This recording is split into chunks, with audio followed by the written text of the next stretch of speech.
Welcome to Washington Talk. I'm Young Kim. North Korean troops shot dead a South Korean civilian and government employee who crossed the maritime border between the two countries. A day after South Korea strongly condemned the killing as an act of brutality, North Korea sent a formal notice that conveyed leader Kim Jong-un's message that he feels sorry. We'll discuss these and more. Joining us today is Mark Tokola, Vice President of the Korea Economic Institute of America. He has over 38 years of experience in the U.S. Department of State, where he served as the Deputy Chief of Mission at the U.S. Embassy in Seoul. Scott Snyder also joins us today. He's a Senior Fellow for Korea Studies and Director of the Program on U.S.-Korea Policy at the Council on Foreign Relations. His book, South Korea at the Crossroads, examines the trajectory of South Korea foreign policy. Thank you so much for joining us today. Thank you. Let's go through what are known so far. A 47-year-old official affiliated with South Korea's Ministry of Oceans and Fisheries disappeared from the 499-ton boat on Monday, and North Korean soldiers shot and killed him while he was drifting at sea. Mr. Tokola, what did you pay attention to when you first heard about the news? Well, the first question I had was, where was he? And then second was, why was he there? Because it seemed very significant if this happened in North Korean waters or not. The second question was, what actually happened? Mr. Snyder, what are the other facts you carefully looked into? Well, what I thought was really striking was that he was found 38 kilometers away from the place where he fell off the ship in the course of a little bit more than 24 hours. And that is a long way to travel. In that period of time. Either the currents were exceptionally strong or there's something else that we don't know.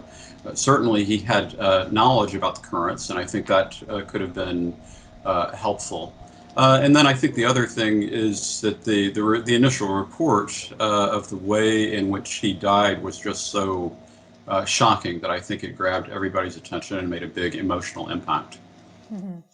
South Korean authorities first said that after the official was killed, his body was doused with oil and set on fire. However, North Korea's explanation seems to be quite different. Mr. Snyder, how was it different from what was initially known? Well, I think that the initial reports, because of the time lag between discovery of the person by the North Korean military and the killing, it made it sound like a premeditated execution. Whereas the North Korean version of events kind of makes it more sound like this is an individual who failed to identify himself and then unfortunately ran into the wrong end of a border security protocol. So I think there's a pretty drastic difference in the narrative that we heard from the South Korean government side versus the way the North Korean government presented it. Mm-hmm. Mr. Tokola, can we take North Korea's explanation at face value? I wouldn't. We can't say for sure. The idea that he was reaching for something, so it might have been an act of self-defense, we'll never know. There will be no independent investigation. And I doubt if North Koreans will change their story. So we'll have to kind of see where we go from here. We may never know what actually happened. Why would North Korean soldiers kill somebody who is floating on an object in the sea? They would think that it is difficult for him to attack them in that circumstance. Mr. Tokola, do you think this violates the international law? Yeah, for the reason that they might have shot him, we've heard reports that North Korea does have a shoot-to-kill order along the border with China to prevent people from coming into the country, potentially with COVID-19. I wasn't sure if that shoot-to-kill order applied everywhere. But on the question of international law, I don't want to get into legal hair splitting over what's a human tragedy, but it depends on what you consider the state of the Korean Peninsula to be today. Is it a state in conflict or is it a state at peace? And believe it or not, after all this time, that's still not legally clear. Now, judging by Moon Jae-in's comments that there needs to be an end of war declaration, you could argue plausibly that the conflict still exists. And if that's true, then the shooting is absolutely a violation of the Fourth Geneva Convention on Treatment of Civilians. Many human rights activists released statements criticizing North Korea. How could we approach this incident as a human rights aspect? From the human rights side, you're not allowed to shoot migrants into a country outright. That's a violation of the Universal Declaration of Human Rights. But even if Kim Jong-un apologized and said this was a mistake, that soldiers overreacted, it's still a situation North Korea is shooting people trying to leave North Korea. That's a clear violation of the Universal Declaration of Human Rights. Instead, citizens have a right to leave their country. Mr. Snyder, how does the July 2000 incident where a South Korean civilian tourist was shot dead in North Korea compare to this one? Well, I do think that the 2008 incident provides a baseline for judging whether or not North Korea's response is different this time.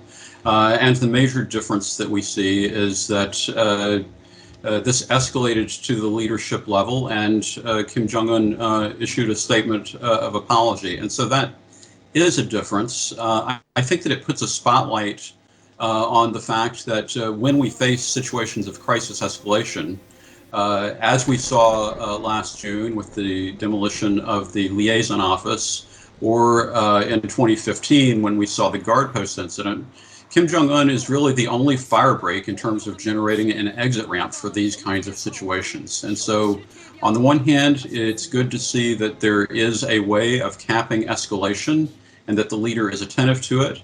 But I think it's also disconcerting that the leader is the only firebreak. Meanwhile, the South Korean government officials say the case does not appear to constitute a violation of an inter-Korean military tension reduction agreement signed on September 19, 2018. Mr. Snyder, what is your view? Did it violate the agreement or not? Well, from a technical perspective and a legalistic perspective, I think that we can say that the agreement itself was not directly violated, but it really was a violation of the spirit of the agreement. Because the purpose of the agreement was to reduce tensions, reduce risk, and presumably prevent the possibility of casualties or death. And yet we have a case here where tensions between the two sides and suspicions clearly resulted in death of a South Korean government official. According to South Korea's Joint Chiefs of Staff, the South Korean victim was presumed to have jumped into the sea in a suspected attempt to defect to the North and had drifted into North Korean waters. However, the North Korean government officials described him as a trespasser rather than a defector. Mr. Tokola, what explains this gap? Well, they don't know the motives. The North Koreans who were patrolling the area saw a man in the water. I'm sure they had no way of knowing whether he was intending to defect or was there by accident. So I'm not sure the motives really come into this. I'm not clear from the South Korean side either, why he took the steps that he did. Mr. Snyder, would you like to add to this? The main thing that I would add is that the fact that we see this casualty, as Mark has indicated earlier, it tells us something about North Korean attitudes on border security that I think reveals the underlying character of the regime. And that is precisely what needs to be changed.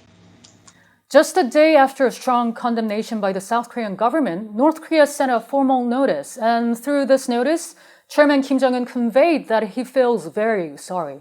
Mr. Tokola, could we interpret this as Kim Jong-un's public apology? It looks to me like more of an apology than we've seen North Korea for almost anything. So I do take it as an apology. But to me, the question is not whether it ends here. The question is what happens next. If Kim Jong-un wants to apologize and take this seriously, next steps could include holding accountable those who carried out this action, if he thinks it was a violation of orders. And second, they could pay compensation to the family, which the Fourth Geneva Convention would call for in this case. If he took those further steps, that would be impressive. Mr. Snyder, some people see this as a very unusual move for a North Korean leader, but was it really? Well, I think it was unusual to have the leader express that something went wrong on the North Korean side. We usually see blame shifting from North Korea. But then we have to ask, why is this the case? And I think that the interesting question is whether it suggests a higher degree of vulnerability by North Korea, the desire to control the risk of crisis escalation, and also it's interesting as an early response to an intense emotional outrage that was relatively quick by North Korean standards in terms of a direct response to an external stimulus. Mr. Tokola, would it be possible to think that he made this move calculating the relationship with the U.S.? I'm sure he had the U.S. in mind as well as South Korea. It didn't have to be one or the other. He may well have wanted to make an apology to influence both sides. This was almost certainly a mistake. It was not part of Kim Jong-un's calculation, whatever his calculation is. And I'm sure he was trying to limit the damage this would cause, which could have been substantial. Mr. Snyder, do you have other thoughts as well? No, I agree with that. I think that the really interesting development here is Kim Jong-un's own risk tolerance and what we're learning about it, both on this occasion and on other occasions. It suggests a certain level of vulnerability, and it may also suggest that he really wants to have his hand on the control when it comes to risk tolerance. These are externally imposed responses that Kim Jong-un is responding to, and so I think that that's notable. Mm-hmm. And the South Korean presidential office suddenly made public that South Korean President Moon Jae-in and North Korean leader Kim Jong-un exchanged letters earlier this month. Mr. Snyder, why would they make this public now? Well, I don't know, but I think that my impression is that the letters were released in order to try to help recover the humanization of Kim Jong-un as part of a response, and also to try to hold on to the possibility that was probably being pointed to in the exchange of letters of a restoration of inter-Korean dialogue and exchange. The letter exchange took place before President Moon's recorded video message was released at the UN General Assembly. President Moon called on the UN member countries to work together on the declaration of the end to the Korean War. Mr. Tokola, what did you think about his message? I have to say, when I first read it, it struck me as actually kind of uninteresting because it was not new. The Panmunjom Declaration of 2018 says that explicitly and in more detail. That both sides agree to reach an end-of-war declaration and to work towards a peace regime. So it sounded to me more like Moon Jae-in was just reminding Kim Jong-un of an obligation already undertaken, rather than proposing anything new. How will this incident affect the inter-Korean relationship, which has been a stalemate for quite a while now? Mr. Snyder. Well, I think that remains to be seen, but I do believe that with the exchange of letters, that it's possible that the South Korean government is going to try to use this in order to push for a kind of turnaround or for potentially renewed momentum.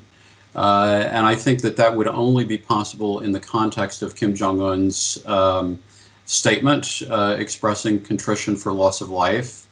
But it remains to be seen whether it's going to be possible to take the next step. Mr. Tokola, your prospect on inter-Korean relationship? Yeah, I agree with that. I think Moon Jae-in is trying hard to get a relationship going. I mean, if there's any good to come out of this tragedy, it may be that it gives the two of them something to talk about. Communication is better than no communication. So as I said, if Kim Jong-un took advantage of this tragedy to promote relations by taking further steps, it could be the beginning of something positive. My last question is whether this will have any impact on the U.S.-North Korean relationship. Mr. Tokola, first. I don't think so. I think it would have made a difference if North Korea had not apologized. I think that actually makes a difference. I saw the State Department move to support South Korea in its call for a full explanation for the incident. So now it looks like more of an inter-Korean issue than a U.S.-Korea issue because of Kim Jong-un's apology. Mr. Snyder, your last thought? I agree. No direct impact on the U.S.-North Korea relationship, but we are learning that Kim Jong-un really enjoys having pen pals now that Moon has been added to his list along with Trump. I have to say I regret that a little bit. It used to be that presidential letters or letters between heads of government were one way of communicating, confidentially. In my career, I used to deal with presidential correspondence, and it was always classified because heads of government need to communicate with each other. Now that the Woodward book made the Trump-Kim letters public, now they're seeing the Moon-Kim letters becoming public, it looks to me like it closes off one useful means of communication. Many questions are still unanswered over the death of the South Korean civilian in the North Korean territory. The whole truth of what really happened to him should be uncovered through a continued investigation and should be clearly known to the public. Mr. Tokola and Mr. Snyder, thank you both very much. I appreciate your time today. Thank you. Thank you, Young. And that does it for this week's Washington Talk from Voice of America. Please join us again next week for more analysis.